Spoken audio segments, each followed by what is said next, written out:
I never thought a single weekend could shatter my entire world. I'm Ember, a 35-year-old woman trapped in a marriage that's grown as cold as the autumn air outside my Denver home. When my company rewarded me with a retreat to a remote mountain cabin in the Rockies, I saw it as a chance to escape the monotony, to breathe in something wild and new with my all-male team. But under the steamy haze of a late-night sauna, amidst laughter and forbidden glances, I made a choice that burned away everything I held dear. Now, as I stand on the edge of losing it all, I'm left with one haunting question. What did I do that I can't take back? Picture this: a single, flickering streetlight casting jagged shadows across a quiet suburban street at dusk, the kind of stillness that feels like it's holding its breath. That's where I'm standing, right outside my modest 2-story home in Denver, my breath fogging in the crisp autumn air as I wrestle with a suitcase that's seen better days. I'm Ember, 35, and this moment, right here, right now, feels like the edge of something I can't quite name. I've been married to Ryan for 8 years, a man who's as steady as the ticking of a clock. At 38, he's an accountant, the kind of guy who finds comfort in spreadsheets and predictable routines. Don't get me wrong, I love him for it. Or at least, I tell myself I do. But our life together? It's like a song stuck on repeat. Our evenings are a blur of sitcom reruns and the blue glow of our phones, each of us lost in our own little worlds. The spark we had when we first met, that wild, can't-keep-our-hands-off-each-other energy, has dimmed to a faint ember. No pun intended. We're comfortable, sure, but sometimes I catch myself staring out the window, wondering if this is all there is. By day, I'm a senior coordinator at Horizon Travel Agency, a mid-sized outfit here in Denver, where I've been grinding away for 6 years. My desk is a chaotic mess of brochures and client files, and my days are spent piecing together dream vacations for people who can afford to escape. I book tropical getaways to places like Bora Bora, luxury cruises through the Mediterranean, and safari adventures in Africa, destinations I've only ever seen in glossy photos. Meanwhile, I'm stuck handling complaints about delayed flights or overbooked hotels, my own dreams of adventure gathering dust. Every now and then, I'll catch myself staring at a client's itinerary, imagining myself on those white sandy beaches or hiking through ancient ruins, but reality always snaps me back. My life is a cycle of emails, phone calls, and the occasional coffee run to keep me sane. But there's a flicker of hope on the horizon. Literally. Our team just had a record-breaking sales quarter, and as a reward, the company's sending a small group of us on a corporate retreat. A rare perk, a chance to step away from the grind and breathe for a moment. When I heard the destination, a remote mountain cabin nestled deep in the Rockies, I felt a thrill I hadn't experienced in years. Finally, a break from the monotony, a chance to trade fluorescent lights for pine-scented air and endless skies. I'm not going alone, though. 4 of my colleagues, all men, are joining me on this trip. There's Mark, our team leader, in his early 40s, with a charisma that fills any room he walks into and a sharp wit that keeps everyone on their toes. Then there's Jake, the youngest of the bunch at maybe 28. As the plane touched down at the small regional airport near Aspen, I felt a jolt of excitement mixed with the rumble of the landing gear. Stepping off the aircraft, the crisp mountain air slapped me across the face, sharp and clean, carrying the scent of snow and pine. It was a far cry from the stuffy office air I'd been breathing for too long. I pulled my jacket tighter around me, my boots crunching on the thin layer of frost as I followed the guys toward the rental counter. Mark was already cracking jokes about how we'd probably get lost before we even reached the cabin, his voice booming over the quiet hum of the tiny airport. Jake was grinning, scrolling through his phone for a playlist, while Tom just nodded silently, his eyes scanning the horizon like he was looking for something beyond the mountains. David, as usual, had a sarcastic quip ready, muttering about how the airport looked like it hadn't been updated since the 80s. I laughed, hanging back a little, taking it all in. Being the only woman in this group made me feel a bit like an outsider at first, but their easygoing nature was already starting to chip away at that wall. We piled into the rented SUV, a sturdy beast of a vehicle that smelled faintly of leather and pine air freshener. Mark took the wheel with the confidence of someone who'd driven these roads 100 times, though I'm pretty sure he hadn't. Jake immediately plugged in his phone, blasting a mix of songs that were so offbeat I couldn't help but chuckle.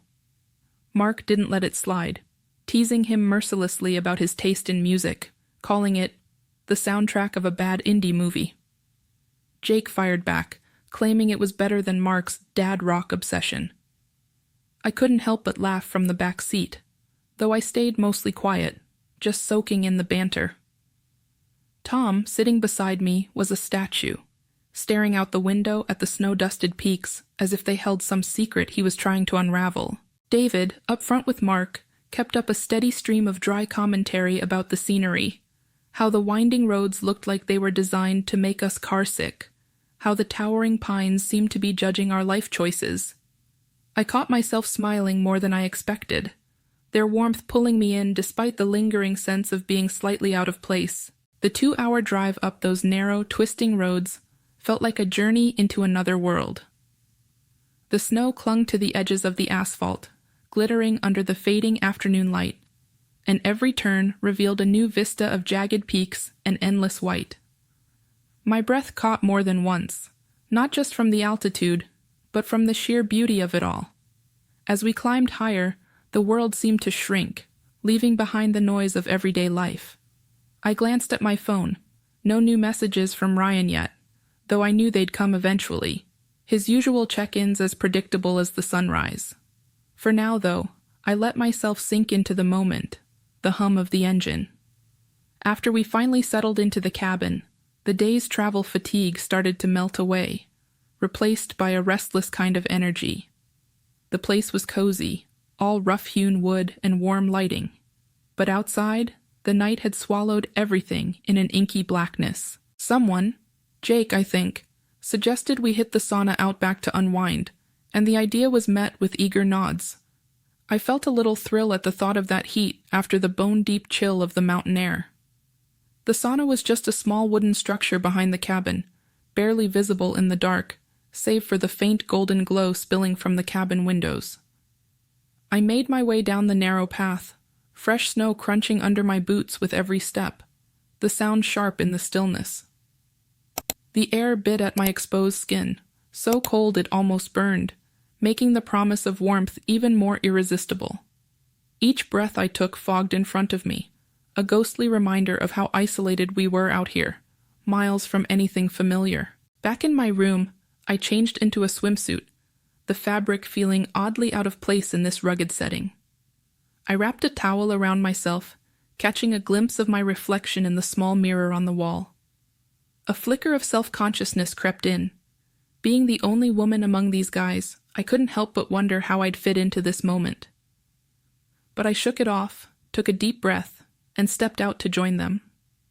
They were already waiting near the back door, dressed in trunks, their voices carrying that easy, playful tone I'd started to get used to on the drive up. Mark gave me a quick, reassuring grin, while Jake tossed out a light-hearted comment about not freezing before we even got there.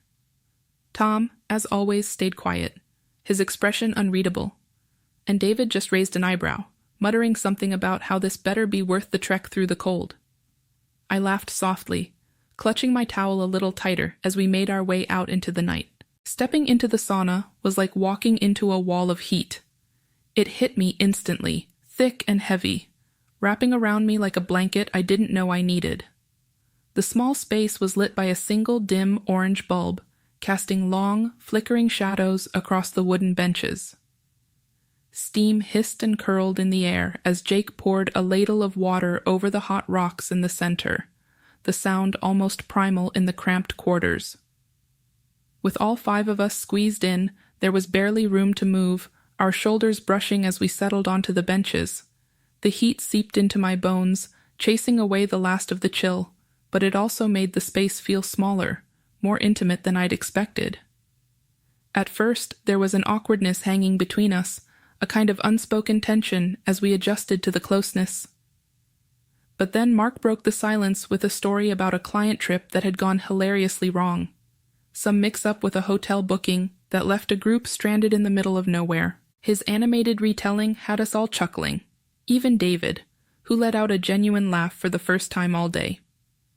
Tom, usually so reserved, cracked a rare smile, his guard slipping just a little. I felt myself relaxing, the heat and their camaraderie loosening the knot in my chest. The steam thickened as more water hit the rocks, blurring the edges of everything around me. My head started to feel light, a dizzying warmth spreading through me, amplified by the beers we'd had earlier by the cabin's fireplace. The conversation shifted, growing looser, more unguarded.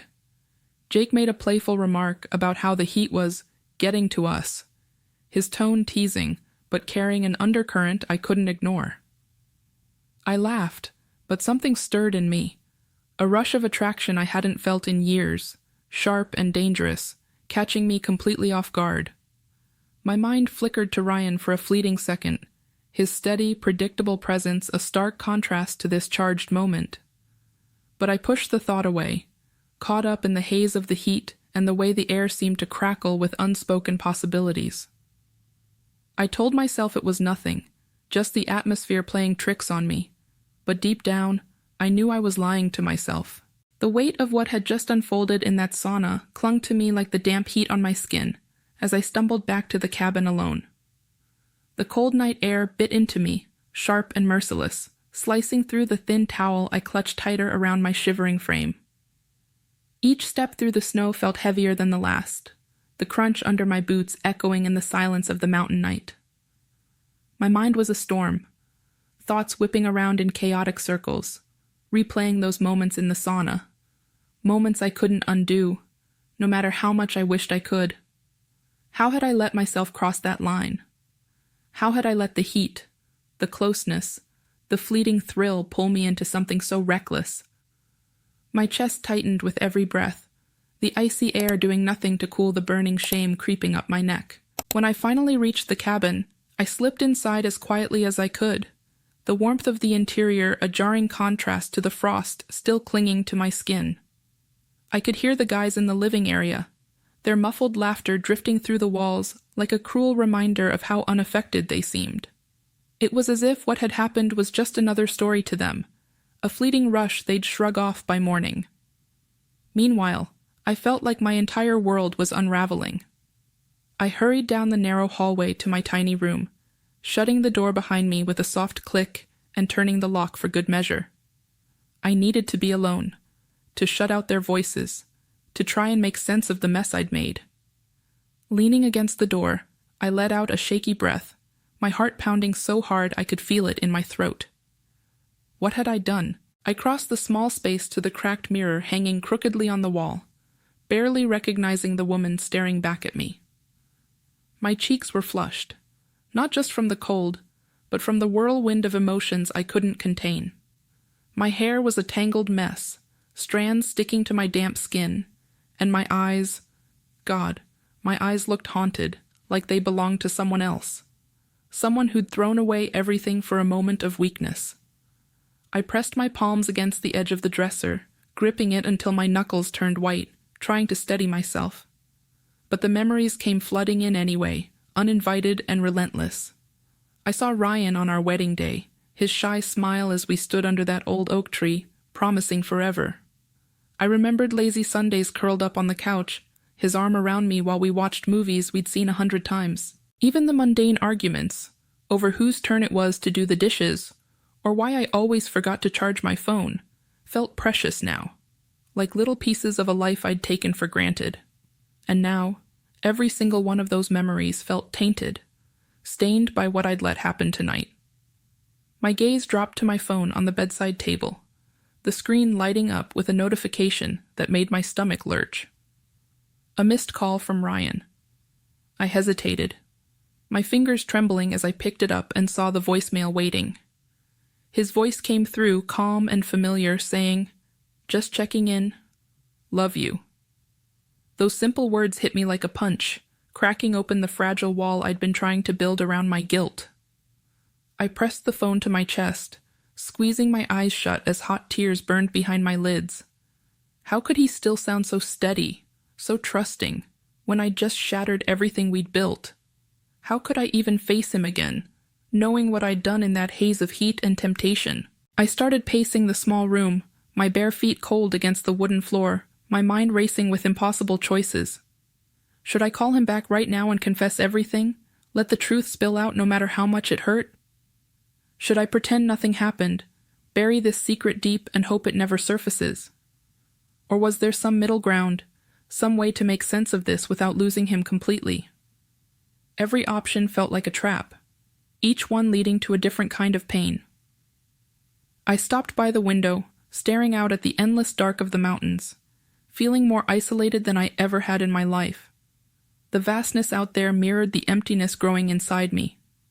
It's late now, the kind of late where the world feels like it's holding its breath, suspended in a silence so deep it's almost suffocating. I've been pacing my room for what feels like hours, but the clock on the wall tells me it's only been a fraction of that. The cabin is quiet, save for the occasional creak of settling wood, a reminder of how isolated we are out here in the Rockies. I can't stay locked in here forever, though, hiding from the weight of my own choices. I need air, or answers, or something to anchor me before I spiral completely. So, I slip on a sweater, the fabric rough against my still damp skin, and step out into the dimly lit hallway, my bare feet silent on the cold floor. The living area is bathed in the soft, flickering glow of the fireplace, the only light left burning at this hour. The others, Jake, Tom, and David, must have turned in for the night, their voices no longer echoing through the walls. But Mark is still here, sitting alone on the worn leather armchair by the fire, staring into the flames like they hold some kind of truth he's trying to decipher. The crackling of the logs is the only sound as I hesitate in the doorway, my heart thudding so loud I'm sure he can hear it. He doesn't look up at first, not until I take a tentative step forward, the floor creaking under my weight. His eyes meet mine then, sharp and unreadable, and for a moment I almost turn back. But I can't. I need to know. I cross the room, my steps slow, deliberate, like I'm walking toward a cliff I know I might fall off. I settle on the edge of the couch across from him, my hands clasped tightly in my lap to keep them from shaking. The heat from the fire warms my skin, but it does nothing for the cold knot in my chest. I open my mouth to speak, but the words catch, tangled in the mess of emotions I've been carrying since that moment in the sauna. Finally, I manage to force them out, my voice trembling, barely above a whisper. Mark, what happened earlier? Did it mean anything to you? Did we cross a line we can't come back from? He doesn't answer right away. Instead, he leans forward, elbows on his knees, his gaze dropping back to the fire as if it's easier to face the flames than me. When he speaks, his tone is steady, direct, but there's no cruelty in it, just a blunt honesty that cuts deeper than I expected. Ember, it was a mistake. A moment that got away from us. The heat, the drinks, this place, it all played a part. But I respect you too much to let it mess up what we've got at work, or what you've got with Ryan. It shouldn't have happened, and it won't again. His words hang in the air, heavy and final, and I feel a strange mix of emotions crash over me like a wave. There's relief, sharp and immediate, that he's not pushing for more, that he's drawing a line in the sand. But there's also devastation, a hollow ache that burrows deep, because I risked everything, my marriage, my stability, for something that meant so little to him. It was just a fleeting lapse, a spark that burned out before it could even catch, and I'm left holding the ashes of my own recklessness. I nod, though I'm not sure he sees it, my throat too tight to speak. I lean back against the couch, my head falling into my hands, fingers pressing into my temples as if I can push the thoughts away. But they're relentless, a storm I can't escape. I keep seeing flashes of that cramped, steamy space, the way boundaries blurred in the haze of heat and temptation, the unspoken pull that led to a moment I can't take back. I think of Ryan, of the life we've built, fragile as it may be, and how I've cracked its foundation with a single, thoughtless choice. There's no undoing it, no magic eraser to wipe away the morning after feels like waking up in a stranger's skin. I drag myself out of bed, the weight of last night pressing down on me, heavier than the thick quilt I'd tossed off in my restless sleep. My head throbs, not just from lack of rest, but from the endless loop of regret playing in my mind. I shuffle into the cabin's small kitchen, the smell of burnt toast and cheap coffee hitting me as I brace myself for facing the guys. The silence at breakfast is suffocating, thicker than the mountain fog outside. Jake won't meet my eyes, his gaze fixed on the chipped mug in his hands, as if it holds the secrets of the universe. Tom mutters a quiet apology under his breath, barely audible over the clink of silverware, his words more for himself than for me. David acts like nothing's changed, cracking open a soda and talking about the weather with a forced casualness that grates on my nerves. Mark, though, catches my eye across the table, giving me a small, understanding nod. A silent acknowledgement of the line we crossed and the unspoken agreement to leave it buried. I force down a bite of toast, the taste like ash in my mouth, and keep my head down, wishing I could disappear into the worn wooden floorboards. The drive back down the mountain is a slow descent into dread. Every twist of the narrow road, every glimpse of the snow-dusted pines blurring past, feels like a countdown to the inevitable. I'm in the back seat again, squeezed between my suitcase and the window, the cold glass against my cheek, a small distraction from the storm inside me. The guys are quieter this time, the earlier banter replaced by a tense stillness. Jake's playlist hums softly through the speakers, but no one comments on it. Mark drives with a focus that feels almost mechanical, his hands tight on the wheel. I stare out at the receding peaks, each mile pulling me closer to a judgment I'm not ready to face. My phone buzzes in my pocket, and I flinch, knowing it's probably Ryan checking in again. I don't look at it. I can't. Not yet.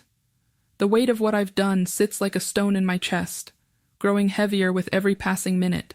The flight home is a blur of sterile air and muted announcements. I sit by the window, but I don't see the clouds or the patchwork of land below. All I see is the memory of that sauna, the heat and haze that led to a moment of weakness I can't erase. My hands grip the armrest during takeoff, not from fear of flying, but from the fear of what awaits me on the other side. I try to rehearse what I'll say, how I'll explain myself, but every script in my head falls apart. The truth feels like a blade, sharp and unavoidable, and I'm not sure I have the strength to wield it. By the time the plane touches down in Denver, my stomach is in knots, my palms clammy as I drag my suitcase through the terminal. The familiar sights of home feeling alien now. When I step through the front door of our house, the quiet hits me like a wall. Ryan is there, waiting in the living room, sitting on the edge of our old gray couch. His face is a mix of concern and confusion, the lines around his eyes deeper than I remember, as if my late-night call from the cabin had aged him overnight. I'd barely managed to keep my voice steady then, telling him I needed to talk when I got back. And now, seeing him, I feel the ground shift beneath me. I drop my bag by the door, the thud echoing in the stillness, and take a hesitant step forward. He stands, crossing his arms, his gaze searching mine for answers I'm not sure I can give. "Ember, what's going on?" he asks, his voice low, steady, but laced with an unease that cuts me to the core. The conversation that follows is a slow, painful unraveling. I sit across from him, the coffee table between us feeling like a chasm. The words come haltingly at first, my voice breaking as I confess what happened up there in the mountains. I don't shy away from the don't forget to subscribe, like, and comment if you enjoyed this story.